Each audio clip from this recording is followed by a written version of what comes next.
Hi everyone. To those of you who are joining us for the first time, welcome. And for those of you who have joined us before, welcome back, and it's great to have you all here. If you have joined us before, you'll have a fair bit of an idea of what I'm about to say over the next few minutes. So please do feel free to go and make a cup of tea if you haven't already. We still have time to do that. So yeah, welcome to the second webinar of our mini-series, which is about exploring the post-COVID landscape for climate action. And this series has been made possible through the really generous support of the European Climate Foundation and the support of my colleagues who've been really helpful in putting this event together.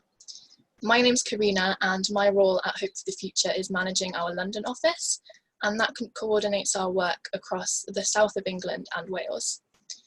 For those of you who haven't come across us before, Hope for the Future is a climate change communications charity, and we exist to support individuals and groups across the UK to build relationships with politicians and to have more effective conversations with all our elected representatives about climate change and how we can move forward with really meaningful climate action.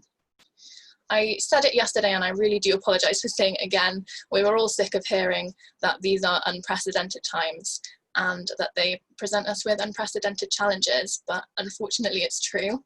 So we're running this webinar series to provide a forum for people to either begin to have or to continue to have climate conversations while more direct forms of engaging with MPs and councillors are restricted and much more difficult to do. As such, we've provided a broad topic for conversation today, and we hope that the discussion will then be directed by your questions at home and also by the interests of our panellists who have chosen their topics. Today's topic is what role can UK politicians play in delivering success at COP26 and beyond? And joining us to share their ideas on this, we have three really fantastic panellists. We'll be hearing first from Mary Cray, who was the MP for Wakefield and chair of the Environmental Audit Committee until December 2019. And she'll be talking to us about the communication challenges that we'll be facing before next year's COP summit, especially in light of the need to recover from COVID-19 between now and then. We'll then hear from Baroness Bryony Worthington, who's a crossbench peer in the House of Lords and co-director of the Quadrature Climate Foundation, and she'll be talking about the work of the cross-party caucus Peers for the Planet, of which she is the chair, and discussing how this group can influence UK policymaking, as well as extend UK influence on climate policy internationally. And then finally, we'll hear from Cleo Lake, who's the former Lord Mayor of Bristol and Director of Black Artists on the Move. And Cleo will talk to us about the need to address issues of poverty and justice in our response to the climate crisis, and how we can do this at the local and city levels. In addition to our panellists, I'm joined today by my colleagues. We have Matt, who's our project researcher, and he'll be monitoring all the questions in the Q&A to put to our panellists. And Georgia is our communications officer, and she'll be monitoring the chat to respond to your comments, any questions you have about Hope for the Future, and to resolve any technical difficulties. Hopefully there won't be any, but if you do have any problems, do put it in the chat and Georgia will be able to try and resolve that for you. Before we get stuck in, just a brief bit of housekeeping from me. We are recording this event, so you will be able to view it on demand on our YouTube channel afterwards, and we'll be including links for all of those at the end of the week in an email. We're also aiming to finish this by 11 o'clock, so we'll have around 30 minutes to hear from our speakers, and then around 20 minutes to go through your questions. And when you do leave the webinar, you'll be directed to a feedback form. There's absolutely no pressure to fill it out. If you do have time, it would be really helpful for us, and it will help us to improve our events in the future, so it'd be really grateful if you could do that. Finally, if you do have questions for our panellists, please do ask them using the Q&A function, which should be at the bottom of your screen. And even if you don't have a question, you should really keep an eye on that, because you can be upvoting questions that you'd particularly like to hear answered. So it's definitely worth keeping track of what's going on in the Q&A. And feel free to use the chat function as well to just communicate with other attendees, ask more general questions that aren't necessarily directed at the panellists, and to do any networking that you feel so inclined to do. That's all from me for now.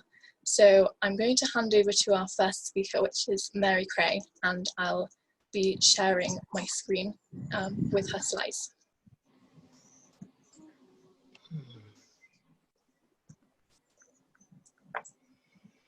I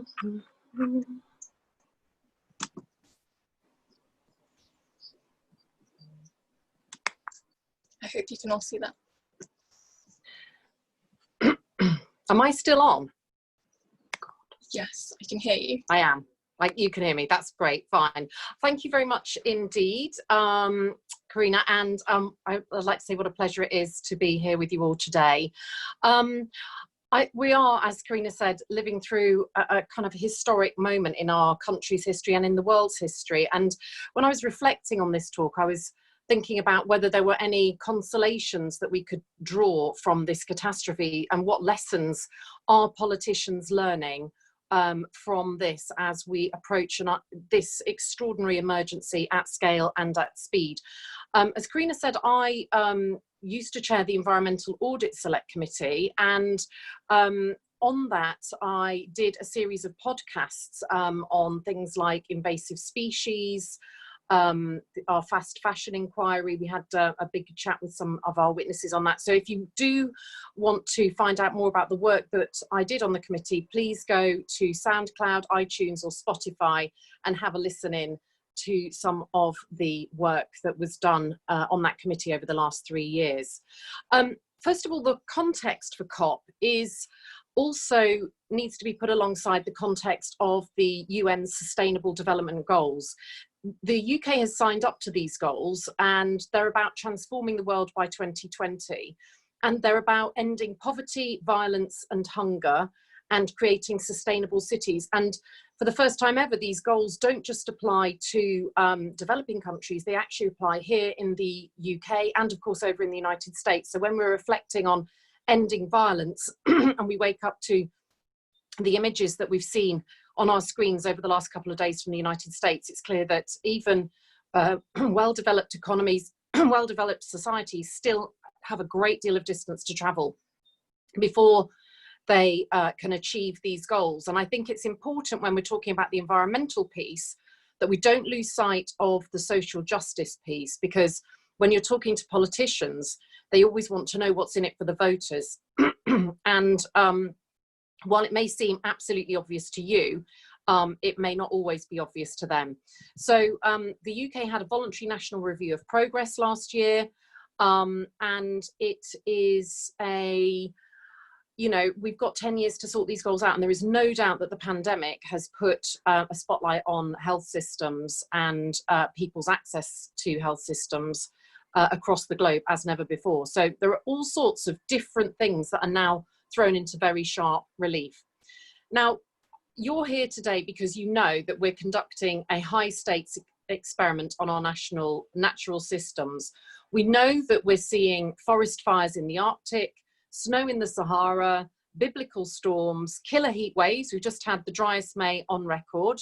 We've got drought potentially happening in Yorkshire, the northeast and the northwest of the country, as the reservoirs are only 75% full. Some of that is because we've been at home pressure washing our patios and watering our gardens and plants.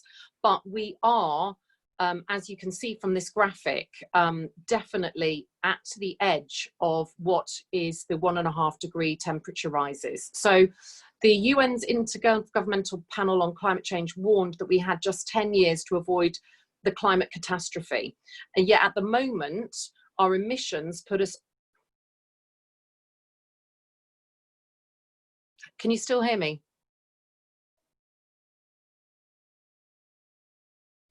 Put us on course for a rise of over 3 degrees. Thank you, Viv. That's great. Something I just popped out of my screen. Next slide, please.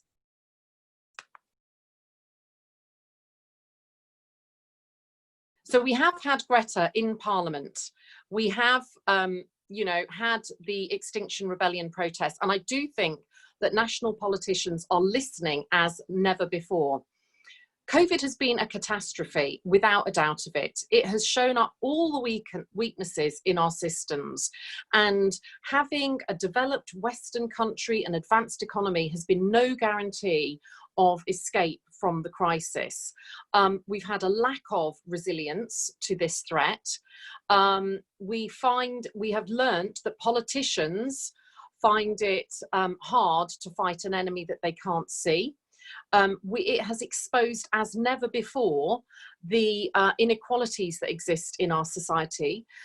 Politicians have been faced with Hobson's choice. They've had to choose between the health of the nation or the health of the economy, and they have rightly chosen the health of the nation. But my view is that when the climate effects hit, there's always a choice, and they always choose the economy. They always choose development. They always choose growth over protecting our natural systems. And the news about the forest loss in the Amazon this morning is another example of that. So we've got a situation with worse and worsening health inequalities, and where the economy has had to be sacrificed. And it is a huge, huge set of steps that the government has taken, and they are to be absolutely applauded on what they've done. COVID has been more devastating than any terror attack, and it has revealed the complacency when people think, oh, it won't happen here. It's also shown how difficult it is for politicians to listen to the language of science. And this is something I'm really passionate about. Scientists are very good at explaining in very complex language. They're not very comfortable in explaining in very simple language and in explaining the probability of threats and risks. What we have learnt, though, is a source of consolation. Well, first of all, we have this net zero ambition. So the legal framework means that we are still signed up for net zero emissions by 2050. We've also had a incredible response from citizens. We are really all in this together, and those acts of solidarity have been amazing. And what it's shown is also that the people that we least value economically in our society, the delivery drivers, the waste collectors, the care workers, are actually the people who, when push comes to shove, really matter. Next year, we will have an incredible confluence of meetings coming together. So as well as us hosting COP26 here in the UK, our co-hosts, Italy, are going to be chairing the G20 countries, and we are also going to be chairing the G7. So there's a triple opportunity next year for the UK and Italy to show some real climate leadership. So, you know, perhaps we should be thinking about how we form alliances and relationships with people in Italy, and in those G7 and G20 countries. We also know, as we saw with the Drop the Debt campaign, that you need a kind of international climate movement, an international ask, in order, which brings together faith groups, community groups, councils, in one big movement with one clear ask, which was Drop the Debt. We've seen the power of you know, 3-word slogans, whether it's drain the swamp or get Brexit done. We need to think of a 3-word slogan for climate change. I don't know what it is, but I'm sure we can have a chat about that later. But we also know that the economy will be looking, we have a lot of money floating around in the economy that is going to be looking for a home in green, sustainable investment, and that climate resilience, investing in resilience, is the safest route to not just our country's economic recovery, but to global economic recoveries, the so-called Green New Deal, and making sure that that environmental justice and social justice piece goes hand in hand. What we know from the Committee on Climate Change's report is that if we're going to achieve net zero, we have to shift every part of the economy in every sector at scale and at speed. The good news is that it will cost 1 to 2% of our GDP, which is exactly the same amount as it was predicted to cost when we legislated for the Climate Change Act back in 2008. So we've had some successes. We've had emissions reductions from the power sector, which have definitely kept us on track and kept us within our carbon budget. Unfortunately, what those have done is to mask failures in other important sectors: agriculture, buildings, transport, and general industry. So we are going to need greener cities, greener buildings, greener diets, greener finance, greener cars, and much greener politicians. Next slide, please. Concrete, not abstract. We've done a lot. I've talked about the wind sector. It's created 400,000 jobs, and it could grow by 10, 11% a year. But we need to talk about a just transition. We have seen with the collapse of the airline industries just how many thousands of jobs and livelihoods are at risk when an industry is hit with a massive shock. And the tragic reality is that although we have taken out a huge amount of airline emissions over the last 2 months, it's not enough to get us to that net zero place. So how do we transition from the economy and the society of today to the economy and society of tomorrow? What industries will come back? What won't come back? And what problems has COVID created? We know the UK creates more textile waste than any other country. Those export markets have now collapsed. We are banned from Pakistan. Ghana and Kenya, which are our 2 other big export markets, are not taking shipments at the moment because of fears of the spread of coronavirus. So what are we going to do when those charity shops reopen, when those textile collections start, and the rag trade, which has been taking the stuff that people don't want out of the back of charity shops and off councils for £75 a tonne, suddenly says, actually, you're going to have to pay me 50 quid a tonne to take it away, and it's going into an incinerator or into landfill. We need to be thinking about what we're doing to create those resource efficient jobs right here, right now, very, very quickly. Next slide, please. Concrete, not abstract too. We know that flooding is the greatest risk the UK faces from climate change. And we have a lady here from Tewkesbury who was flooded out of her home in 2013. We know that we already can capture carbon and store it in the ground by planting trees. We need to double our tree planting rate. We need to plant trees so that they slow the flow. We need the reintroduction of beavers. We need to work alongside nature in order to slow down the movement of water into our cities and to better store it so that we aren't faced with drought orders when we find ourselves, as we do at the moment, after a very sunny spring. We know also that a fifth of our agricultural land is going to have to shift to alternative uses like peatland restoration. How are we going to reward and recompense farmers for those public goods of carbon capture and storage? Next slide. Talk about the weather. We're British, we love talking about the weather. People think heat waves are some sort of barbecue alerts, but we know that excess deaths start to increase when we hit 25 degrees. So some of the excess deaths that we are seeing at the moment in May will be attributable to the heat that we have had over the last month. We know that in cities, the urban heat island effect means that they can be 10 degrees hotter than the countryside. And we know we need to plant a lot more urban green space and plan that in. So when you're talking to your local politicians and discussing your local development plan, ask about the amount of urban green space that is being incorporated. Where are they putting in the pocket parks? Where are they putting in the cool and shaded areas? So when the mercury hits 40 degrees, in 2040, 2050, people have somewhere cool to sit. So climate justice and social justice goes hand in hand.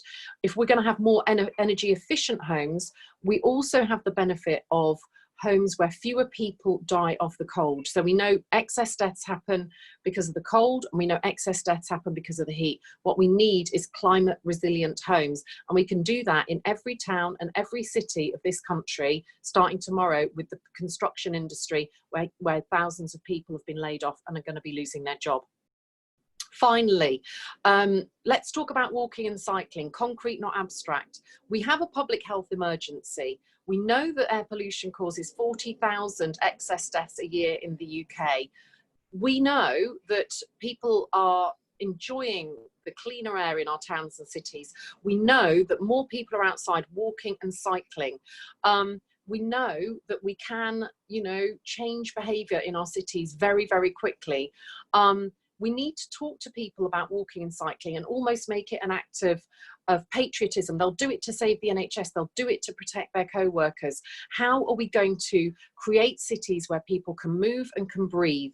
And we have the win-win-win of less obesity, more mobile cities, and healthier, and less air pollution and healthier cities.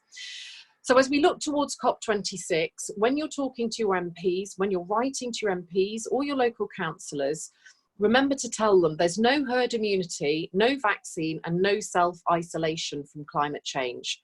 Make sure that you tell them your climate story, what's happened in your life, what the changes that you have made in your neighbourhood, why you've made those changes, and demand that they change the global systems on which we all depend. This is a lady in Tuvalu with her grandchild. What we don't want is for Tuvalu to be underwater. It's one of the Pacific island states that is most at risk of devastating climate change with sea level rises.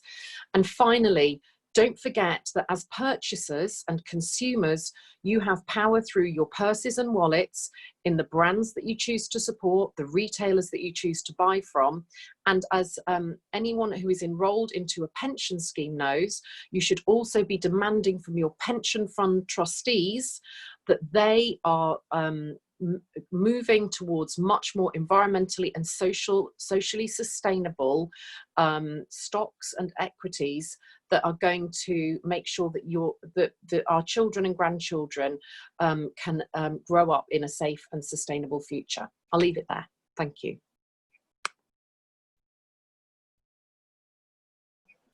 Thanks for that, Mary. That was great.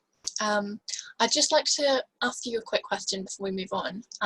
This was submitted by one of our attendees prior to us starting the event, and they were asking specifically about COP26 and how important that obviously is going to be for international climate change action, and the responsibility that the UK has as a result to make sure it's a success. And they're wondering, how should individual citizens best support MPs to make sure that COP26 is a success?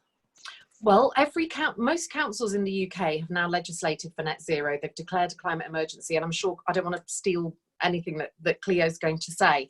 So if you're starting local, then, you know, whether they're Conservative, Lib Dem, SNP or Labour, they will have all signed up to this at local level. Use your councillors as a way of getting into your MPs. We are also in May going to have local elections and mayoral elections for the first time ever in West Yorkshire, but the mayors of South Yorkshire, Teesside, Manchester, Birmingham will all be up for election, as will the police and crime commissioners. During those elections, everybody's a candidate. So go to the PCC candidates. What are the police forces doing? As what's the Home Office doing? They've got, you know, electric vehicles. Obviously they have to chase criminals. You're not going to do that necessarily in an electric car, but there are some, you know, high performing electric vehicles. What are they doing to switch things over? What are they doing to be in more energy efficient buildings? Those very concrete practical ideas at the local level make a huge amount of difference. And don't forget, government spends 50% of all, you know, it counts for 50% of all goods and services. So if you get government to change its purchasing practices and policies, then you're halfway there. And then you want government to do practical policy so that industry changes what it's doing. So in terms of the ask, we need to think as a group of campaigners, what is the ask? And I'm not sure that we know yet. You know, but when you're talking, you need to start those conversations now. You can start forming local groups now, Zoom groups. Invite your candidates along to address, you know, an hour's Zoom meeting. They are going to turn up to this. Over the 3 years that I was chairing the Environmental Audit Committee, I went from empty chambers. I know it's empty at the moment now because of social distancing. You know, me and the speaker and 3 people from the front, you know, the 3 parties, to 50, 60 people turning up in Westminster Hall to debate the climate emergency because they realise this is a big political issue. Now, will that interest and attention wane? I don't know. It's been a bumpy road with COP26, with you know, losing Claire Perry, who was appointed by the government. So it's difficult, but there is no doubt in my mind that MPs will be looking for a win. They will be looking to show leadership to their colleagues from other countries. And for some MPs, they're on the NATO Parliamentary Assembly, as I was. They're on the Council of Europe Parliamentary Assembly. Find out which MPs are on those delegations and ask them what they are doing in those bodies, in those supranational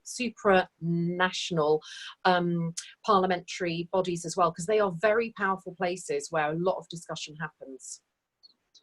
Great. Thank you. I think that's really helpful advice for people that we work with, so that's great. I'd like to pass on to Bryony. It'd be great to hear about the work that you're doing with Peers for the Planet. if you're happy to share now.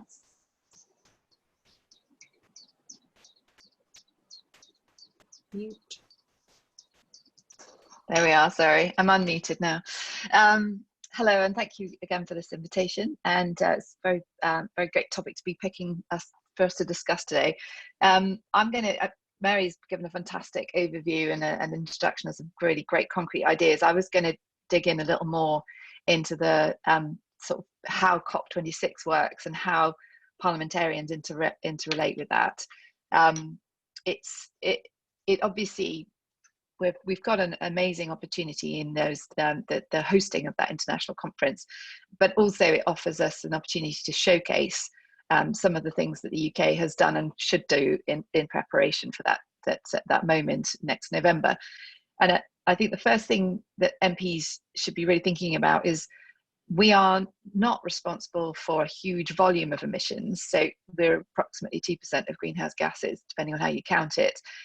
But what we are good at is policy examples and innovation. And the UK's story of how we've, over the last 20 years, significantly reduced our emissions of greenhouse gases is a really good one.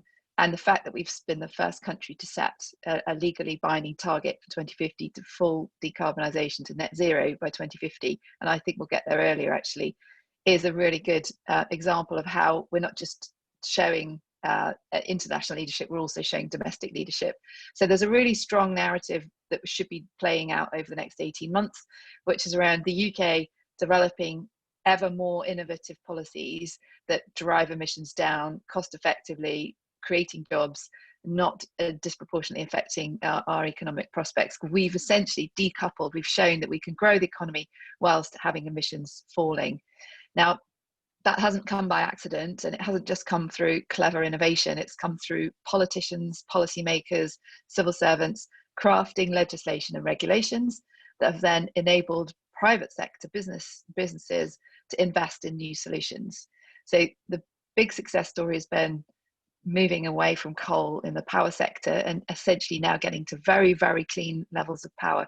There are days now where our emissions of CO2 per unit of electricity are below 100 grams, which is incredibly clean, because we're relying on a suite of different technologies, and that's wind, solar, nuclear, and other forms of renewables, sustainable biomass. So we've shown a pathway to rapid decarbonisation in that sector. Now, why that's exciting is because the electricity sector is still globally responsible for the biggest source of GHG emissions globally. So whilst we've shown that path, many other countries are still highly dependent on fossil fuels for their power and have not made as much progress. So we're able, through our showing that it's possible, to provide a blueprint for other countries. And we've really got to both keep telling that story domestically, but also now go out and tell that story through our diplomatic networks and through COP to help other countries follow our path. And it's a very technical discussion, and often it's about energy ministers and MPs with specialisms coming together and working out solutions for practical policies that help de-risk this transition. So electricity is a good news story. As Mary's pointed out, and as will be known to you, that is not the whole, that's not all that we need to do. What we need to do once we've got clean electricity is use that to electrify the things we're currently burning fossil fuels to provide. So next up in terms of importance of sectors is transport. And we're only really getting started on that transition. The great thing is, as we've said, if we've got lots of low cost and cheap and clean electricity, this becomes a lot easier. Running costs of the cars and the buying costs of the cars are coming down. We're seeing conversions from existing diesel buses into electric buses. So there's this big shift happening where the availability of clean electricity is enabling us to move now to a fossil fuel free transport system. But we've got a long way to go. And this is where I think UK politicians working across the spectrum of the political parties can come together and set some really bold and ambitious policies around transport. Now, transport's been hit by the COVID impact more than any other sector. So we're in this really potentially creative, destructive creative period that we're in that will enable us to build back better. And so rather than knee-jerk policies that simply say we're going to build more roads or we're going to keep expanding airports. We've got a moment to reflect and decide, what will the transport system fit for the 21st century look like? How is that going to be invested against and delivered? And that's the conversation I think we need to be encouraging our MPs and our policymakers to be focusing on. We've got a new Secretary of State who's very good and better, well, I say very good, better than the last one. And there's a moment here where he understands that this is a transition, and it's a transition that will bring investment and bring jobs and bring excitement back to our country in terms of a new project to invest in, create jobs and see investment flowing. So the status quo has to shift, and we need to see those policies that are going to guide investment into new solutions. The current policy, the only real policy that gets talked about in transport at a macro level, is to phase out or ban the internal combustion engine. I think that's set for 2040 or earlier if they can make it. I think the framing of it is completely wrong. We should be looking to phase in 100% clean vehicles and make this an exciting prospect that's accessible to everyone, rather than banning and demonizing people who still rely on their cars to get to and fro because they can't afford trains or whatever other reasons that are relying on their secondhand cars. We've got to turn this around and make it possible to move to 100% clean and support a wide demographic of people to be able to do that transition. And that does mean policy. So I'd love to see us putting pressure on our politicians domestically to crack that. Now, tying that back to the COP, we know that transport and electrification of transport is one of the government's stated priorities, and they're going to be coordinating a campaign across numerous other countries to make sure that we join up internationally to show that we are moving beyond oil in transport. We've already got a coalition talking about going beyond coal in the power sector, but we can move beyond oil in transport as our next big sectoral challenge. The mechanics of how parliamentarians intersect with the COP is really through our own national policy making, and I can't stress that enough, really, that we will gain far more credibility in our diplomatic efforts the more we can show that we're practicing what we preach at home. There's a real tension in climate politics at a geopolitical level between rich Western countries appearing to say, this is now, we're demanding more change from you, poorer countries, in order for us to save ourselves, when we're responsible historically for the highest contribution of greenhouse gases per capita, and it's really on us to move first and fastest. And this is particularly, this geopolitical tension comes out very strongly when you come to talking about another big important sector, which is food and agriculture and forestry. So our land management and how we manage our land is a big contributor to climate change. We in the West have been using intensive farming practices and deforestation. We deforested decades ago, and now we're realizing that other countries can't follow that path. We're going to lose the Amazon, we're going to lose the tropical rainforests if we go down that path. Now, we cannot go into a conversation that simply focuses on telling Brazil and others that you can't develop the way we did. We've got to show leadership at home. So the other area I think that we as people who want to influence policy should be focused on is that agricultural supply chain question. Where is our food coming from? How are we producing food in the most climate sensitive way? What more can we be doing at home to reduce the greenhouse gases associated with food and land management? And then how can we also reach out and support countries who want to develop in a sustainable way and pay that premium? We can't have a race to the bottom in terms of least cost everything, because least cost often means most environmentally damaging. So the message, I think, has got to be sort out our own policies at home. We've got agriculture bill going through, we've got an environment bill going through, we have food strategy, we have a tree strategy.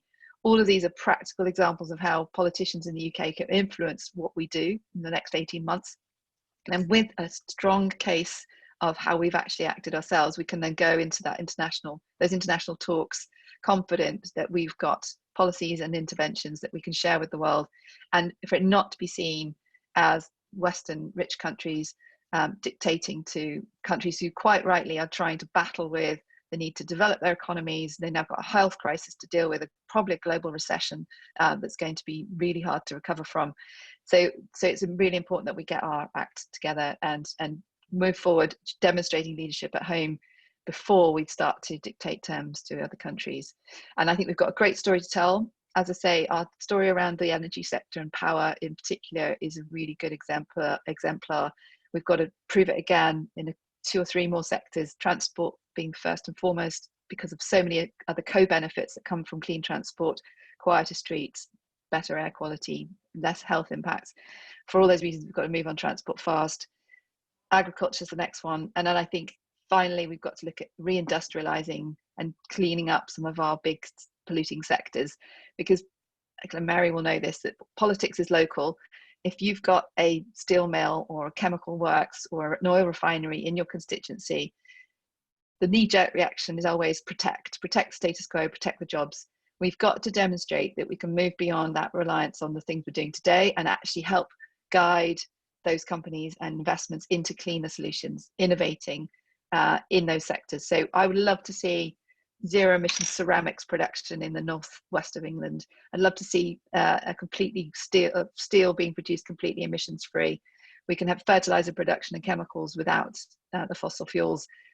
All of this is possible, technically possible. It just needs a bold vision and some investment and some policy to help guide that investment. So I think we've got lots to do domestically at a national level, and it trickles down into the local and the regional very importantly. And then we'll have a great story to tell when we go into COP. Now, these are the sorts of questions that we're grappling with in Peers for the Planet, which is a cross-party caucus in the Lords. We've got over 100 Lords signed up to it. And we set that up precisely so we can have these concrete conversations about how to influence policy. And that's already starting to bear fruit. We're stress testing and influencing all the legislation that comes before us with a climate lens. And I'm delighted to say that the pensions bill, we even found a way of getting a climate message into the pensions bill. We're going to be doing the agriculture bill next. We're looking at the environment bill. We're currently working on the fisheries bill.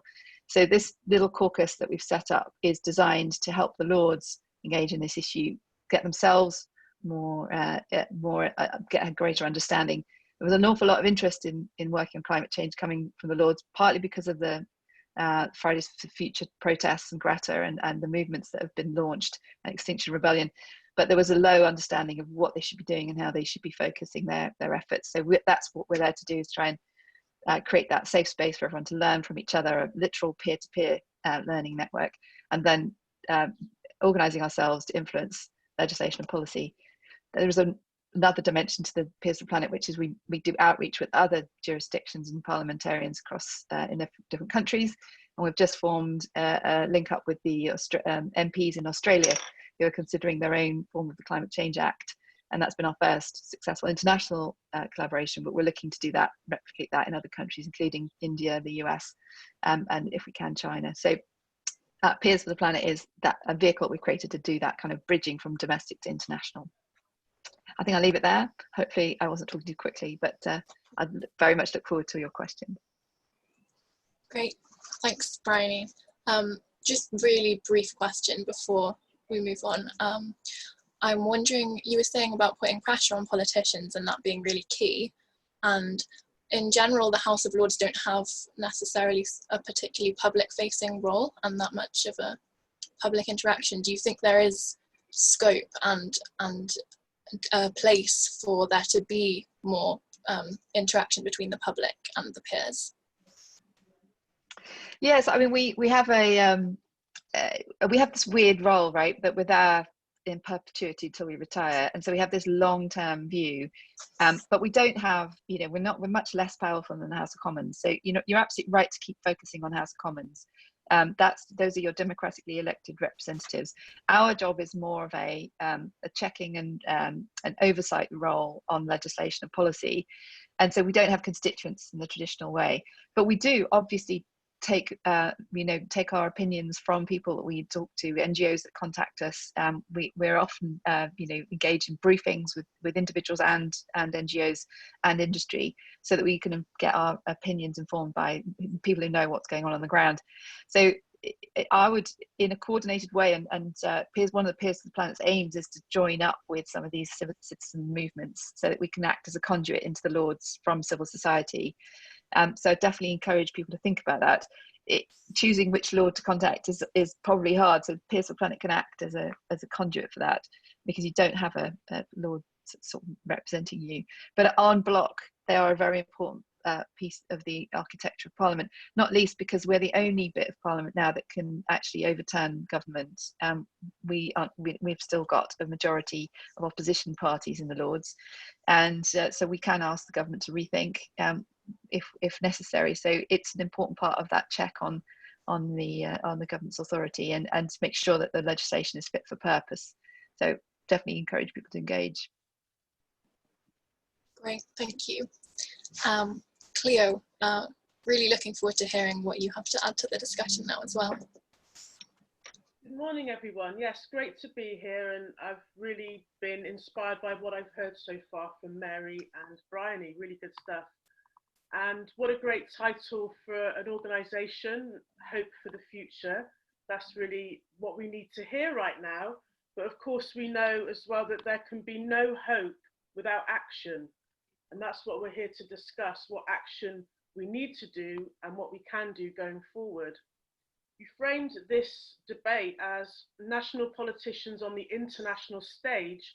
What role can UK politicians play in delivering success at COP26 and beyond?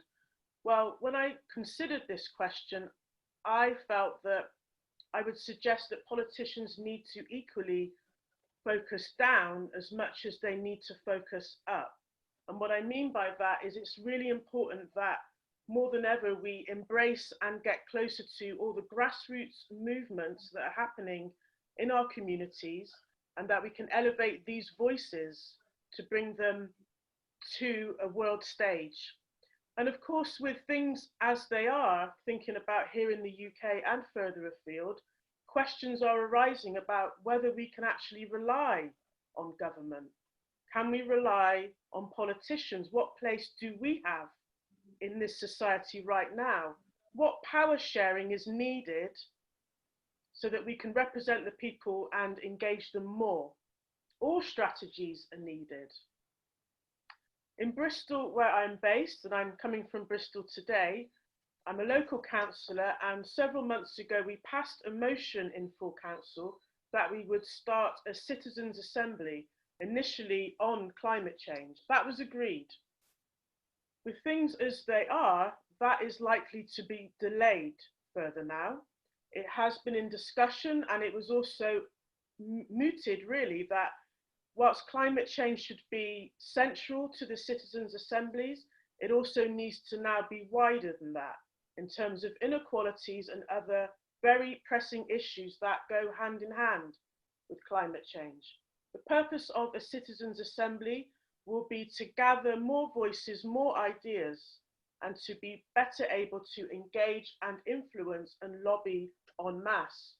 But I would suggest that these citizens' assemblies need to start as soon as possible. It won't be good enough to wait for any administration to sign them off, fund them, or provide officers next year. No, indeed, they should be happening next week. If at all it's possible that we can encourage people from our communities to pull these things together. So what would success look like at COP26 and beyond? One of the other speakers referenced that it's important to know, what are we aiming for? What's the end goal here in all of the steps away? Because in order to strategize, it's really important that we focus on what the goals are. It's no secret, and it's becoming fairly clear to many of us, that the overall global powers in terms of environmental destruction and greed build capitalism, and endless, meaningless economic growth are in the absence of human values. These powers have lost their way. So let's spend 2 seconds considering them, but let's not shed any tears. Indeed, let's meditate on their coming to an end as we try to once again come together to usher in a new dawn of existence for all of us. How committed are our governments to the programme? We have heard this week about coal-fired power stations re-emerging in Germany, when, for people in the know and not in the know, do have a sense that Germany is in some ways ahead of the game than here in the UK. So to hear that news is quite demoralising. Equally, the UK has signed off the biggest gas power station in Europe. What's all that about? I can see that Greta is absolutely furious about this, and rightly so. Isn't it offensive to all our young people who've skipped school and stood out there for all of us to now have this news? It really isn't good. Also, we've had the climate emergency declarations amongst so many of our councils and local authorities up and down the country, and indeed worldwide now. This was something that started in Bristol with a fellow Green councillor, Carla Denyer, raising the first climate emergency declaration motion, which was passed in Bristol. The government went on to announce an environment and climate emergency over a year ago, but what has actually happened since? Are these all just empty words and empty supposed policies that seem to pervade while communities choke on fumes and bad air quality and Black lives clash on state-sanctioned cycles of oppression? So what can we do? Well, we need to connect with each other, and we need to connect and understand all the voices that exist out there who are speaking up.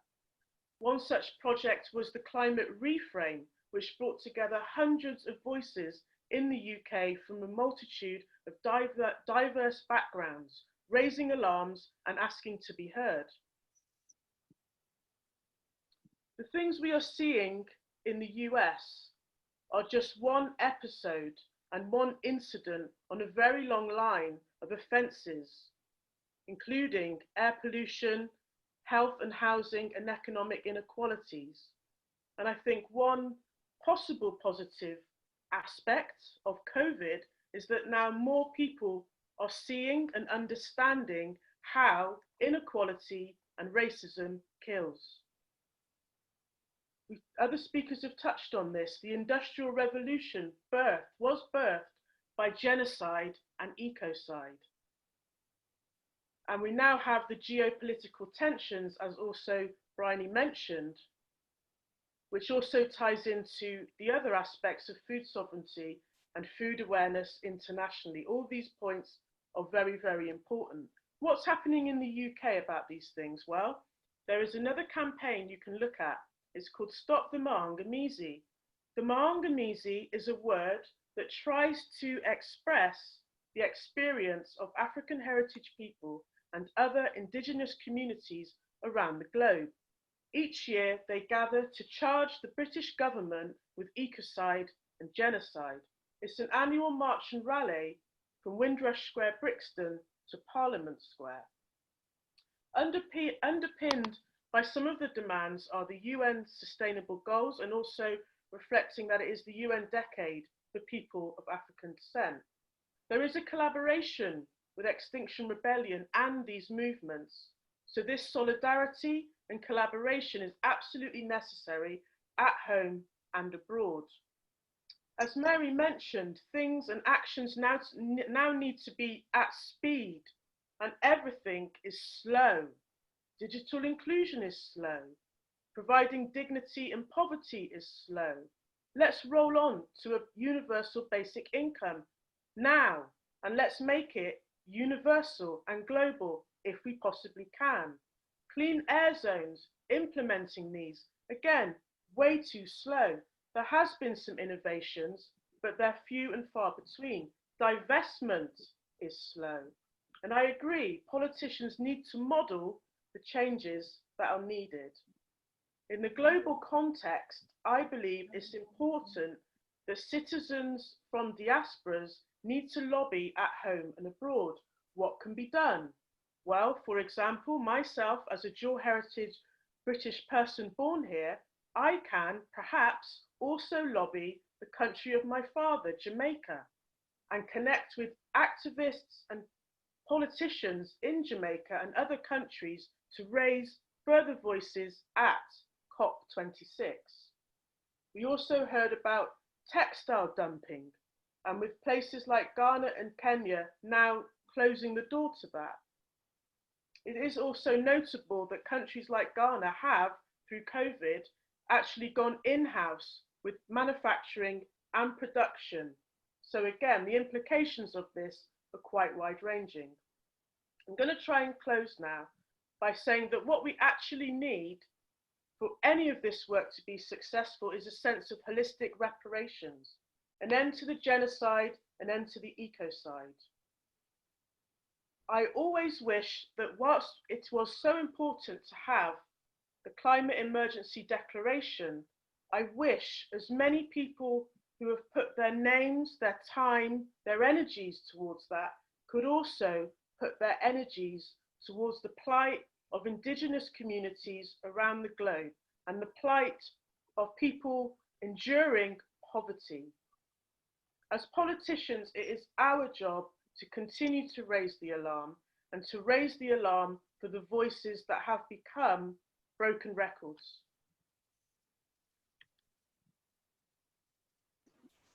Thanks so much for sharing that, Cleo. We heard a lot about climate justice yesterday as well, and I think it's so important to keep reiterating that every time we have any conversations about climate change and what we should be doing moving forward. We can't take any action until we recognise how important that is. So really, thank you so much for reiterating that point for us. I think I'm going to hand over to Matt for the question at this point. And I just want to let everyone know, we're really sorry, we started slightly late and we have had some really, really great contributions so far, but we do want to leave the full time for questions if possible, so that as many of the questions as you were hoping to get answered can be answered as possible. So we will be running over a little bit and we hope that's okay. And yeah, so Matt, do you have a question for Cleo to start us off? And then could you please moderate from the audience all the great questions that we've had coming in? Thank you.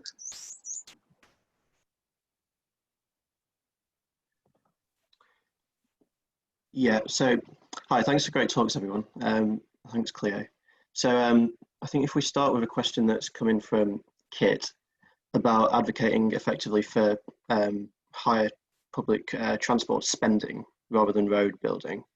I'd just be interested to know, Cleo, given your perspective as a councillor, how citizens can best engage with councils to kind of push that agenda forward, because we're seeing now that councils really are at the front line of, especially with the COVID crisis, of installing bike lanes and leading greater pedestrianisation. But how should citizens be engaging with a council that isn't so progressive in taking those measures? Yeah, good question. I think in Bristol we're, somewhat progressive, and certainly by the administration, having some funding coming from central government to this end of trying to pedestrianise areas, and because it's been highlighted by so many different interest groups now within our city, is something that has not just been a few words on a document somewhere on the server of the city council, but it has had to be pushed to the forefront of actually taking steps to make it a reality. So it's been speeded up, and it may not have happened if the situation we're in didn't occur.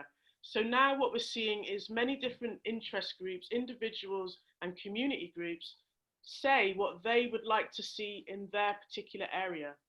Because there's always a danger that a lot of the actions in the first instance, the measures to make areas more pedestrianised, for example, to cut down on private owned cars, that tends to be quite central, the central area of a city, where actually we're hearing from communities right across the city who would also like to have changes in their neighbourhood. So at the moment, the council has said, tell us what you think, and in collaboration with the long-standing bodies, boards, and also lobbyists, actually form a plan of what can happen, some of which will need a lot of funding and some of which can be intermediate, in fact. Simple things like, how do we widen pavements? How do we provide more space for people to comfortably maneuver around their communities whilst we're still observing a sense of social distancing? So that can be, simple things like re-examining how we collect waste to free up space that is taken up by bins. Brilliant. Thank you for that. If we could just move on to a question for Bryony. Catherine's asked about Brexit and has asked, as if, given that we're looking as if we might be heading for an end to the transition period without a positive outcome for future trade deals with Europe, particularly on environment and key other rights, how can we give this more political attention? And yeah, I think this is particularly relevant, Bryony, given what you were saying about the agriculture and fisheries bill, which are obviously kind of intimately linked to the Brexit process. Do you think it's still something that people are going to be paying attention to over the coming 12 months or less, even given everything else that's going on? And should we be paying more attention to the Brexit process? Oh gosh, well, we lost 2 years to the Brexit process, didn't we, or more? I mean, yes, we're into quite a dangerous stage now where we're distracted on multiple fronts, and the clock is ticking, and we've got two tensions within government, at least two. There's probably many. One, the need to demonstrate that we've got quick trade deals. So Liz Truss and her team are out scouring the planet trying to find the quickest and easiest trade deals we can sign up to, a bit as a sort of sign that Brexit can be a success.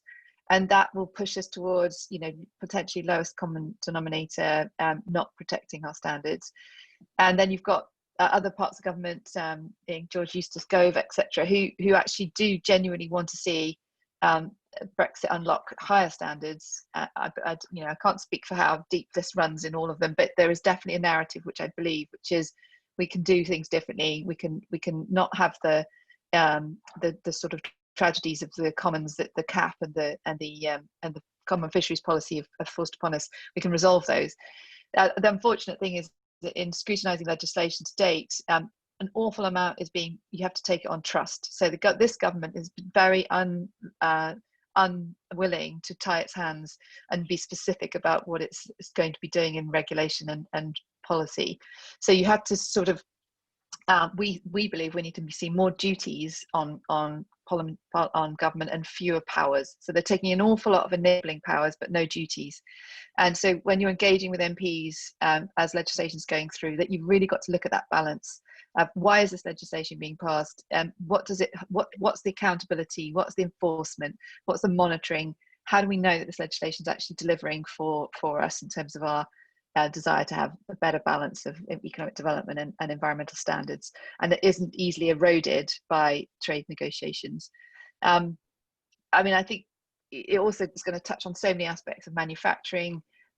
We have a no-deal Brexit, how we're going to sustain any kind of supply chains in motor manufacturing, or it all becomes incredibly hard to see how it's going to function. And I think we've got to, I suspect, be really bold about a bit of national protectionism in building back sectors that serve domestic markets and with export potential. Now that kind of industrial strategy. You need to relax your fiscal rules. You need to be happy doing Keynesian stimulus spending.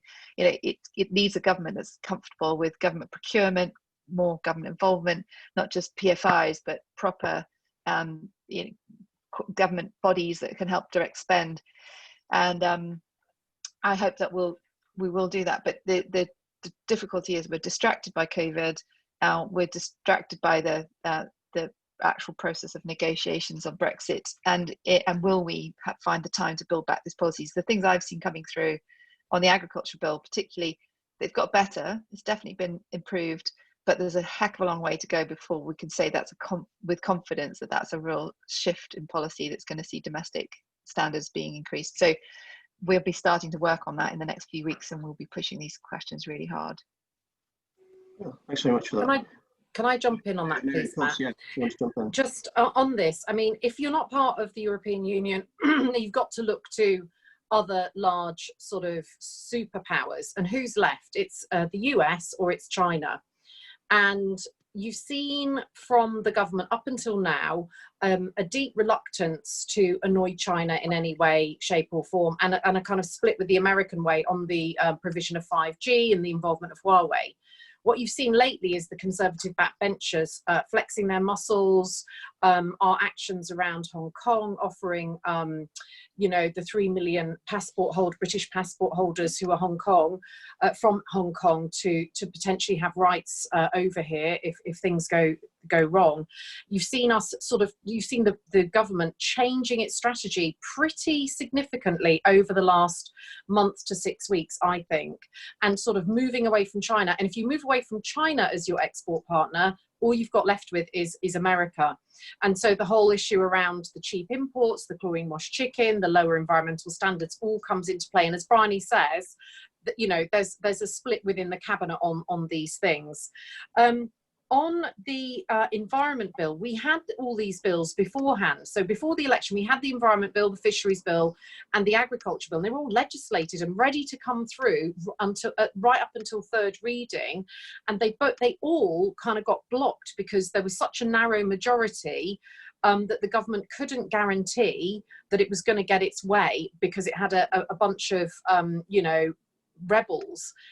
I'm wondering politically if Boris Johnson is going to find himself in a similar position. You've seen them rowing back on things like the quarantine plan bill for today, you know, and there's definitely a kind of group of Conservative backbenchers who, even with the majority of 80, the government are kind of in trouble because all it takes is 40 of them to vote against, and they've lost their majority. So it's very hard when you're not meeting physically in a building for the whips to kind of do their job. This is why they're rushing back so quickly, so that whips can be around, seeing people, talking to people. It's, you know, if they're off in their homes, it's just a much more difficult process to enforce discipline. And the final thing so we've moved, listen to the language is what I advise people to do. We said we'd be in sort of full regulatory alignment, then it moved to something else, then it's moved to something else. And this really matters for Northern Ireland. So, you know, the issue around customs checks at the borders, you know, they don't talk about customs checks, they talk about measures, you know, phytosanitary measures. They use big words to obscure what is actually happening, which is customs checks or physical checks on the border, which will become flashpoints potentially for protests and even worse in the future. Everything that was promised is gradually being eroded, but because we're looking elsewhere because of COVID, you know, the government is kind of able to do that. And just on soil, back to the COP, we signed up in Paris to improve our soil carbon content by 4 parts per 1,000 every year. There is no baseline measurement for UK soils, not even for England soils. There is no method for us to achieve that, and yet it is part of our climate promises. And so when you're talking in when we're looking at the agriculture bill and saying, how are we going to measure and improve soil carbon content? How are we going to pay farmers to do this? How are we going to do this?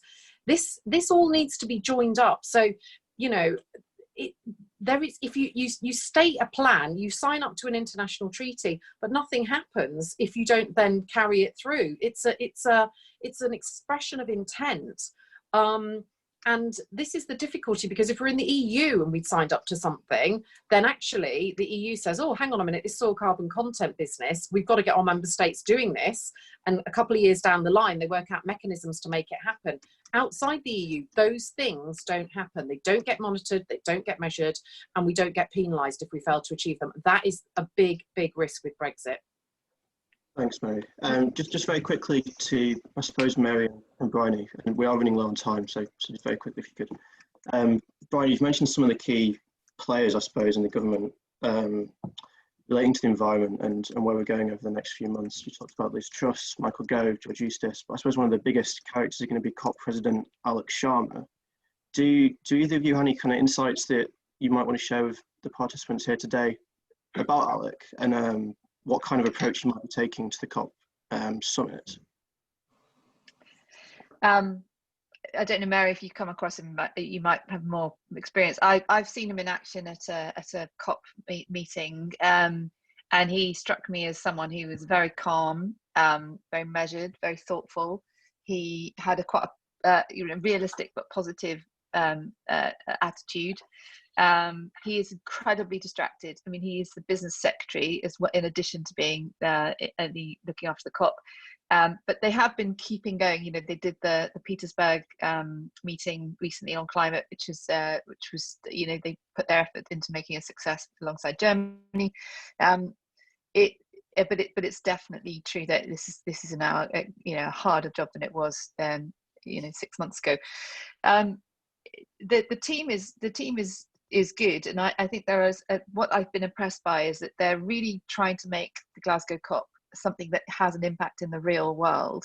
So the problem with COPs is that essentially you've got a bunch of people who've known each other for 26 years getting together every Christmas and having the same old family arguments they've had for 26 years, lots of grudges and old hurts and strange things that happen in the negotiations that can flare up, and it's quite a dispiriting thing to take part in, and it doesn't, it's got its own little weird world of language and agendas and papers and process, and it doesn't connect with what's actually going on in the real economy. So the UK are trying to bring in an element of real economy sectoral conversations. So let's get power clean, let's get electrified transport as fast as we can, let's talk about supply chains and how we can reduce pressure on forestry in real conversations, and that's, I think, really laudable.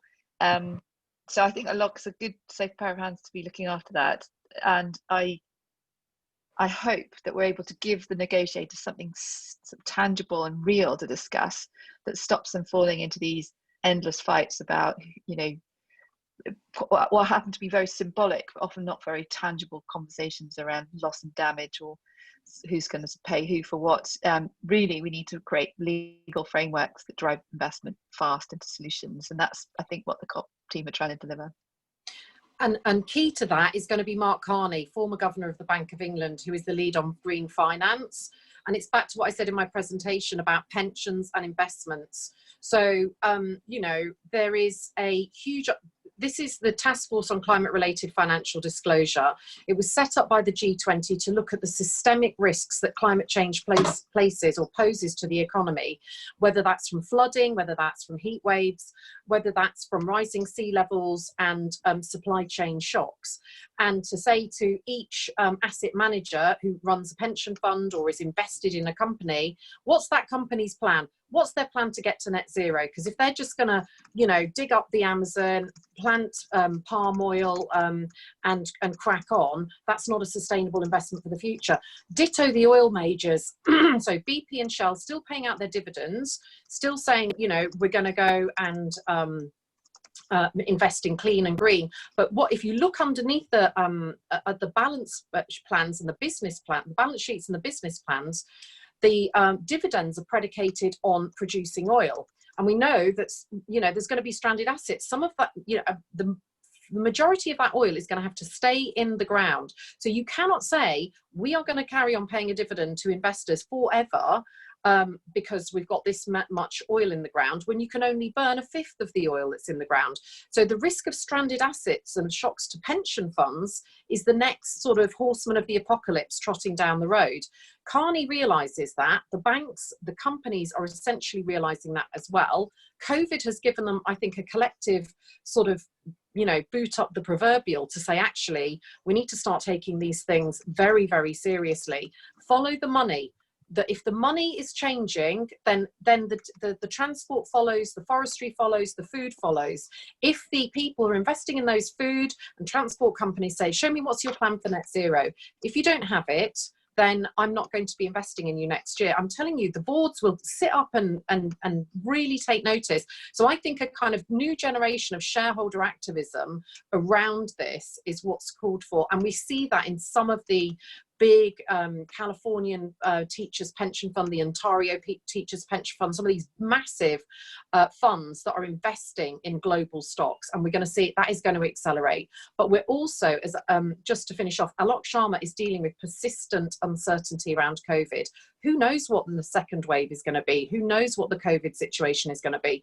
So we have to be prepared to be flexible as campaigners as well. Thanks, Mary. Just to very, very quickly, because I appreciate it a very long time, just to bring Cleo back into it, with the final question from Logan, who's asked, all three speakers have experienced frontline politics with different or no party backgrounds. Do you think effective climate action can be furthered on a cross-party basis? I suppose particularly, Cleo, from your perspective as a member of the Green Party, as a kind of smaller party, we've heard a lot about, you know, the inner workings of the Conservative Party and different ministers and such like. What role can smaller parties play in this conversation? I think cross-party working is essential. You know, passing the climate emergency motion was cross-party agreement. Yeah, I'm with the Green Party, but actually, you know, when you work with the LGA, or I'm also a fire authority member for Avon, that is cross-party. And sometimes I think political parties can be such a barrier in terms of getting progress and action done, because sometimes people fall into the trap of political point scoring, etc., which is a real hindrance on positive action going forward. Can you remind me the second part of your question? Yes, I suppose just what role do the Green Party, I suppose, have to play in the next 12 months and, well, 12 months plus leading up to COP next year? It's a crucial role, as it always has been. You know, everyone knows what we stand for traditionally, and now I think it's a real push to widen our support base and ensure that people understand that we are also a party about social justice, and how we can bring with us now more voices and more people so that we have an even bigger impact. Brilliant. Okay, thanks very much for that. With that, I'll pass back to Karina. Thanks, Matt, and thanks again to everyone who's stuck with us even though we've run over a little bit, and thank you to our really fantastic speakers for all of your contributions and for answering those questions so fully, not just the ones that Matt's asked you and I've asked you, but also replying in the chat box and on the Q&A. You've been really fantastic, and I really think that it's been appreciated by all the attendees. So thank you all so much for that, and it's really been thought-provoking, and I'm really hoping that people in the audience will take what they've learned today and really feed that into conversations that they'll be having with people in their lives after this.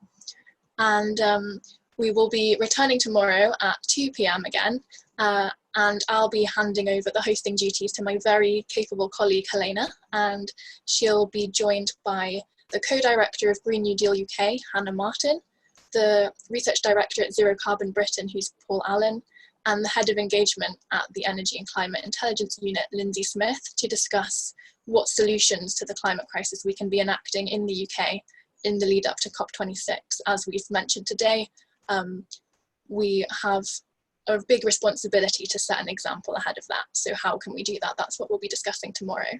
And as I said, that's at 2 p.m. When you leave, please do take a minute to fill in the feedback form if you can. And we really hope to see you again later on in the week for more of these webinars. So yeah, thanks again, everyone. And it's been great to see you, and have a lovely day. Bye. Thank you.